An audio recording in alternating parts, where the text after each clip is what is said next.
as long as Mrs. McGee has to Mr. McGee, and he goes around with an expression on his face like butter wouldn't melt in his hot little head. You don't have to shake his coat to know he has something up his sleeve. Well, let's see what it is as we join Fibber McGee and Molly.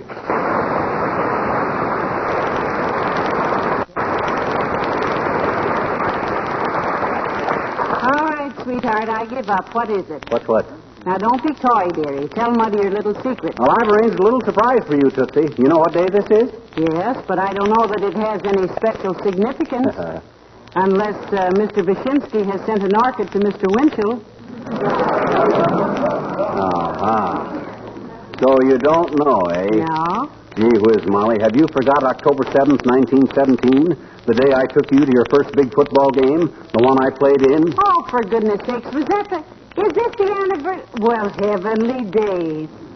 You know, I've still got the chrysanthemum you gave me that day. And it's as fresh today as it was then.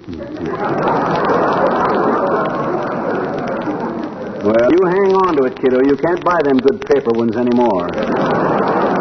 Boy, what a football game that was. Well, it was very sweet of you to remember the anniversary. But my goodness, you shouldn't have gone and bought me a present. What is it? What'd you buy? Can I see it? Oh, well, it isn't so much exactly a present so much exactly as it is a kind of a something for both of us, you might say. Something we need for the home. Well, that takes in plenty of territory. Now, you just relax, Snooky. They're going to deliver it this afternoon. Oh, maybe that's the delivery man now. Come in. Nope, that's just the old-timer. Hi, old-timer. Glad to see you. Hello there, kids. Hello, Mr. Oldtimer. We haven't seen you for quite a while. Well, I had to skip town for a while, daughter. The heat was on. Heat was on. You in a jam with the law or something? No, it was just the heat of summer, Johnny. Oh. 99 in the shade, and the only place I could get cool was at the movies. Seen so many Donald Ducks, I started to walk with a waddle. So I beat it out of town. Went out west, up in the mountains. Rocky Mountains? You said it, daughter. Ain't seen so many hairpin turns since my bald-headed sister got dressed for the opera. Mighty pretty scenery up in them mountains. Mighty sightly country. So they say, old-timer, though I can't take it myself. The air is so much like wine, it gives me the hiccups. Well, pretty wonderful. Yes, sir. You ever seen the sun come up over Lake Louise, creeping across the horizon like a Florida orange sneaking over the California line? Painting the lake all pink and gold like a Spanish omelet with cranberry sauce? No, we never have. Me neither. I'm a late sleeper myself. Had a job on a ranch out there for a while up near that state park, Yosemite. No, not Yosemite, old-timer. That's pronounced Yosemite. What kind of work were you doing? Removing stumps. With a bulldozer? Nope, with dynamite.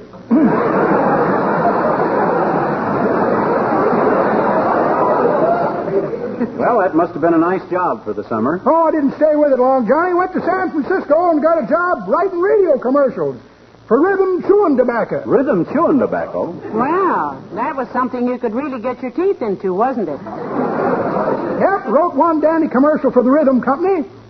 Went like this. If you're chewing in tune, you never miss the spittoon. Yes, if you're chewing in tune, you never miss the spittoon. Look. Old-timer. If you expect to write as a copywriter, you can't expect to write copy like that. That's pretty good, Johnny. But that ain't the way I heard it. The way I heard it, one feller says to t'other feller, he says, I see where Congress may stay in session all winter this year. Is that so, says t'other feller. Lots of work to do? Nope, says the first feller. Scared to go home. Well, see you.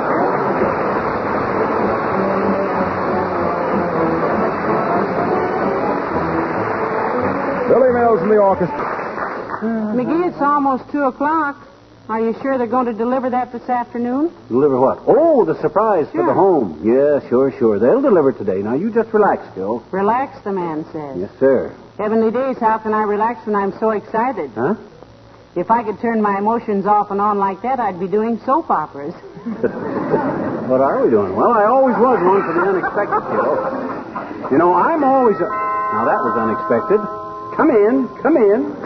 Well, my goodness, Dr. Gamble. Oh, it's so nice to see you, Doctor. Thank you, my dear. It's nice to see you. And good day to you, too, my boy. Hiya, body patcher. Throw that bag of suet you walked upstairs and saved $10 on into a chair and bring us up to date. On what, Droopy? On yourself, Doctor. What's new in the world of medicine these days? Yeah, you up on the latest scientific developments, Doc, or don't you take the Reader's Digest? I never read any of the pocket magazines, Sonny. My pockets are so dark it strains my eyes. By the way, Molly, you look very happy today. Oh, I am happy, Doctor.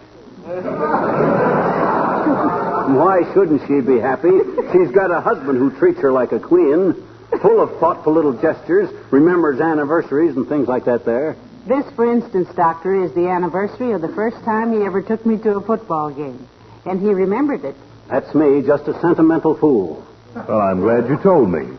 I'll change your record when I get back to the office. I'll erase the darn and put in sentimental. Now, I tell you, it was a great football game he took me to, Doctor. He played in it. He was the drawback or setback? Halfback. Halfback, third string, substitute. The coach saved me for the big Thanksgiving game that year. Well, sir, it was the final quarter. Peoria versus Joliet with the score tied. The fans were going wild, yelling for a touchdown. I leaped off the bench. Tell me some other time, Shorten and Bread. I have some very now important... you ought to hear this, Doctor. Tell him, dearie. I will. Well, sir, I leaps off the bench and runs up to the coach.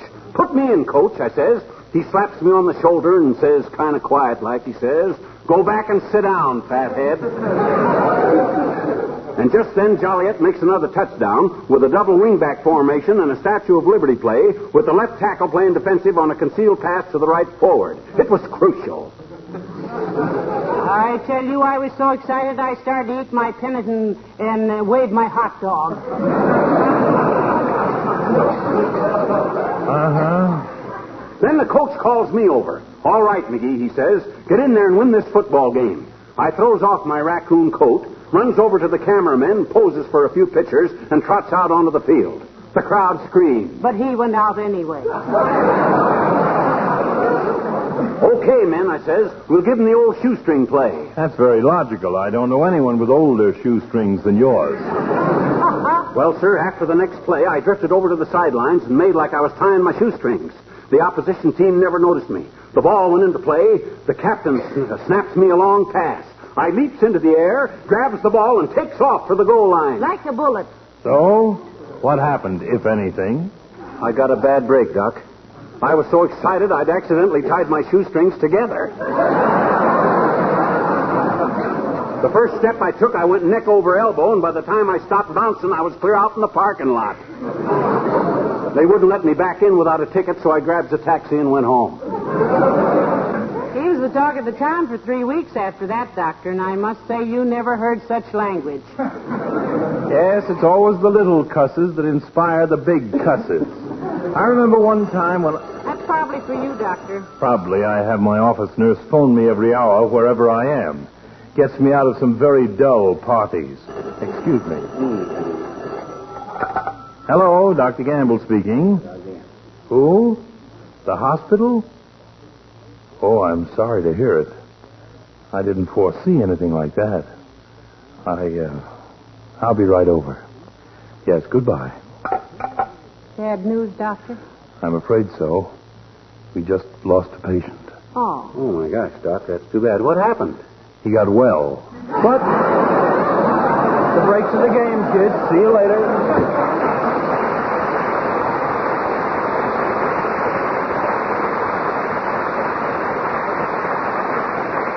Oh, my, isn't he a sweet old character. He's old and he's a character, but hey, what time is it? About 1:30. Why? Well, that delivery I was expecting. You're surprised, you know. I was just thinking that... Hello, Molly. Hiya, pal. Hello, Mr. Wilcox. Hi, Junior. Come on in and wish us a happy anniversary. Anniversary? Well, congratulations. How long have you been married? What that got to do with it? I thought you said this was your anniversary. Well, it is. Himself here took me to my first football game, October 7th, 1917. Isn't he wonderful? I'll bet you don't remember the first big date you ever had, Mr. Wilcox. Oh, yes, I do. It was 1916 on Friday the 12th at 3:22 in the afternoon in Omaha. Wow. I remember the exact time because I had just put my wristwatch back in my pocket. Strap busted? No, but wristwatches were new then for men, and I didn't want Frida to think I was a sissy, even though I was the best wrestler in Benson High School. Who said so? Frida and the other girls.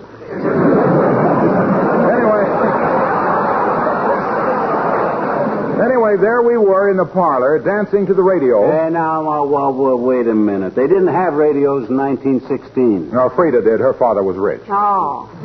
Well, anyway, it was awfully quiet in the house, and I was afraid Frida would try to kiss me. Mm-hmm. You see, she was a vamp. A what, Junior? A vamp. We called them vamps then. Oh. I was a sheik. Oh. Anyway, I said, "Where's your mother today, Frida?" And she said, "Mama's out scrubbing the kitchen floor." Scrubbing, I said. You mean she doesn't know about Johnson's Glow Coat? Did they have Glow Coat in 1916? Don't change the subject, Molly. Well, I dropped Frida like a hot potato, and don't think she wasn't.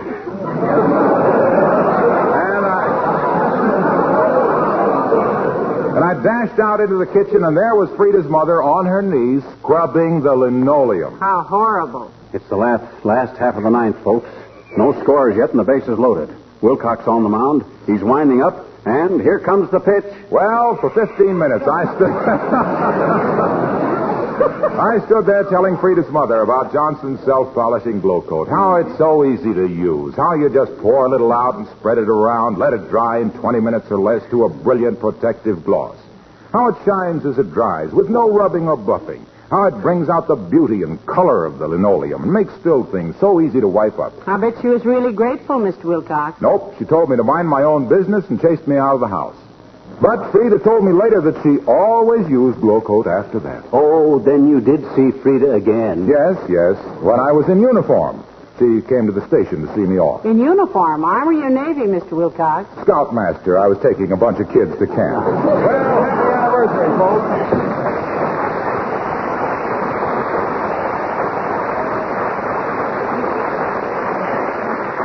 Hey, I got an idea, Molly. While we're waiting for him to deliver that little surprise, why don't we duck downtown to a movie? Well, it seems a little extravagant, but we might as well spend our money while $1 is still worth 15 cents. What's showing at the Bijou? That's what I want to find out. Mother Wore Tights is playing there. Oh, all right. I'll be with you just as soon as I put on my face and get my hat. Okay, Tootsie. Ah, there goes a good kid. And does she ever love surprises? And am I ever full of them? You'd think she'd learn after a while that none of them ever amount to much, but no, she's always very... Come in. Hi, mister. Oh, hi, Teeny. Well, I'm glad to see you, but we were just going out. Mrs. McGee and I are going to a movie. Oh? Well, there's a dandy one at the Princess, mister. It's Sinbad the Sinner, and it's all in ticklish color, and they say Hey. Wait a minute. It's not Sailbad the Sinner. It's Sinbad the Sailor. Okay. Anyway, it's a dandy picture, I bet you. I and Willie Toops went to it. No. Willie Toops and I went to it. When? Huh? When did you and Willie go to it? He said he hadn't seen it before. I didn't go with Willie Toops. I was merely correcting your grammar. You said I and Willie Toops, and that's incorrect. It's Willie Toops and I. The first person singular takes the object in the possessive tense if the participle is part of the predicate. You understand? Oh. No. But anyway, it was a peachy picture, I bet you. It was, eh? Yeah. Willie and I... I said it was, eh? What's what? A good picture. Where? At the Princess, the one you and Willie went to. I know it. Well, That's the same one you and Willie went to. I didn't go to the picture with Willie. You did too, I bet you. No. You said you and Willie went to see Sailbad the Sinner. I didn't say any such a thing. I never saw Sailbad the Signer. And if I had, I wouldn't have gone with Willie Toops. I think he's a dreadful little pest. Please, Mr. McGee. Well? You are speaking of the man I love. I and Willie are engaged. There you go again, sis. You mean Willie and I are... No, that would be... Sure. He gave me an engagement ring, too, I bet you. See? Say, that's a beautiful ring, Jeannie. Sure it is, I bet you. It's pure silver. Really? Pure silver? Sure. He got it in a box of Cracker Jacks. He said if the prize was a whistle, we'd play cops and robbers, and if it was a ring, we'd get engaged. And it was the ring, and boy, was Willie ever burned up. Sure, he wanted to play cops and robbers. Goodbye now. Goodbye, Jeannie.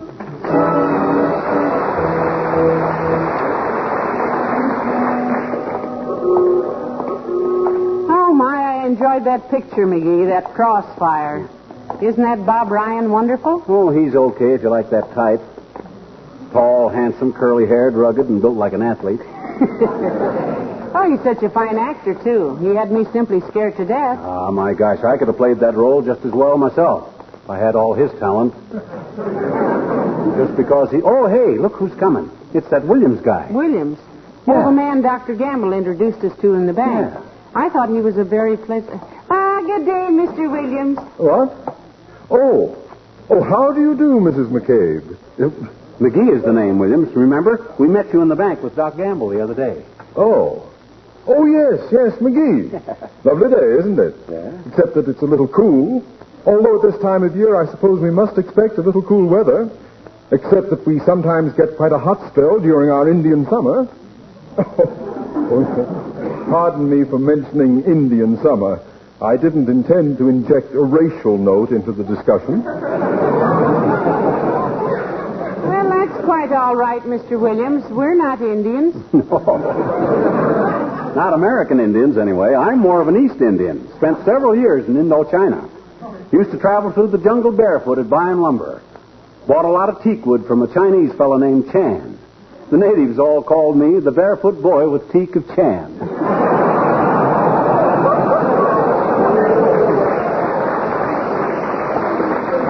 You get it, Williams? Teak of Chan, Teak of Chan. It's a play on words involving a pun on the word Ain't teak. funny, McGee. Oh, it ain't. My gosh, I lay awake for 2 hours last night working on that.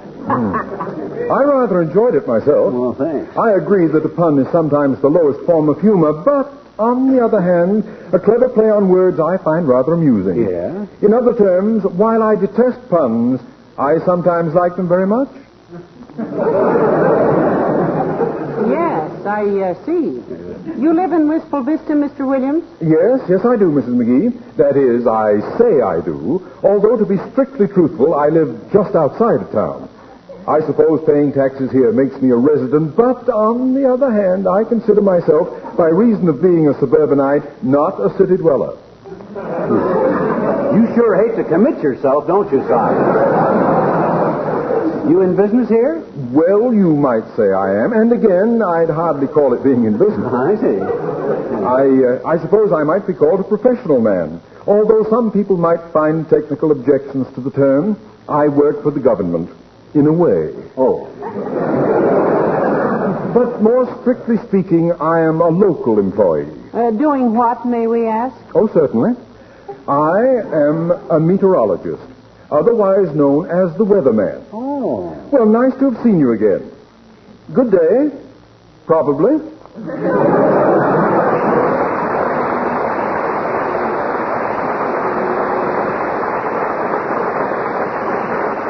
So he's the weatherman. No wonder he won't give you a positive statement. I suppose you can't help. Oh, look, McGee, we're almost home. Why don't you tell me what my surprise is? Now, you know I've been very patient And about spoil the whole build-up? Nothing doing, Snooky. Besides, it isn't too exciting. Just a little something I planned on doing for a long time. Oh, hey, there's Wally Wimple. Hi, Wimple, man. Hello there, Mr. Wimple.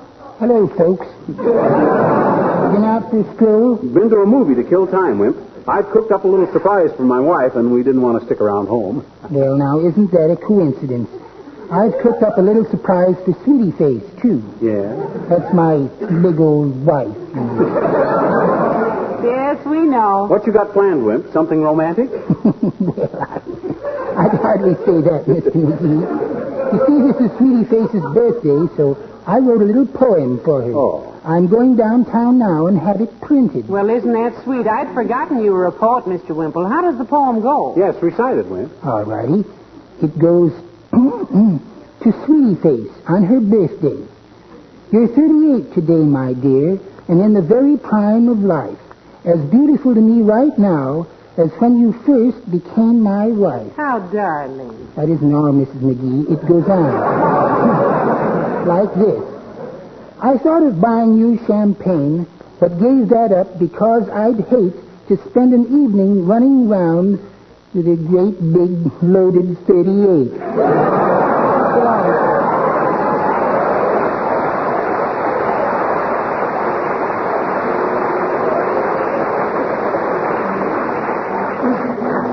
Great little couple, him and Sweetie Face. Well, come on, kiddo. Let's go this way. Well, why, McGee? Why must we go around through the alley? Well, the deliveryman may be in the driveway, and I don't want you to see the surprise till it's all set. Yes, see? but I don't know Oh, why. look. There's a delivery truck in the driveway right now. My gosh, I timed this just about perfect. Come on, baby. But, dearie, that's a coal truck. That wouldn't be what... McGee, what on earth are you... That's the surprise, kiddo. Enough coal to last all winter. And I remembered to order it before we even needed it. Pretty thoughtful, eh? Remember how I forgot to order coal last year and we almost froze to death? Yeah, but McGee, now, I tell you...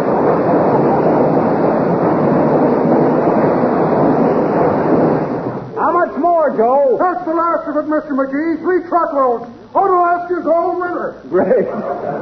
Much obliged, Joe. Well, how's about it, Molly? Pretty swell idea, huh? Yes, but I... well, if I'd only known what you... Oh, dear. Hey, now, you're not disappointed, are you?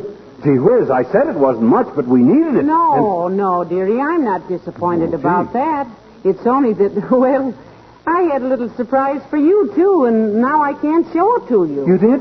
You can't? Well, why not? What was it? Well, I know how you hate to shovel coal and fire the furnace, so while you were fishing last week, I had a man come and change the furnace over to an oil burner. You did? I'll show it to you next spring. It's buried under the coal now.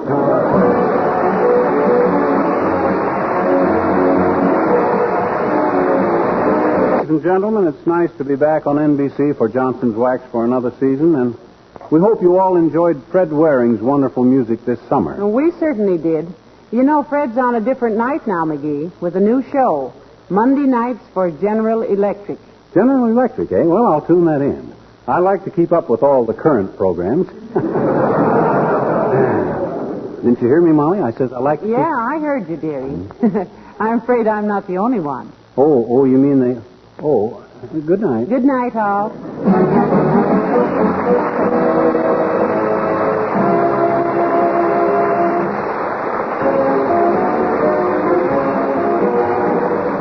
This is Harlow Wilcox, speaking for the makers of Johnson's Wax Products for Home and Industry, inviting you all to be with us again next Tuesday night. Good night.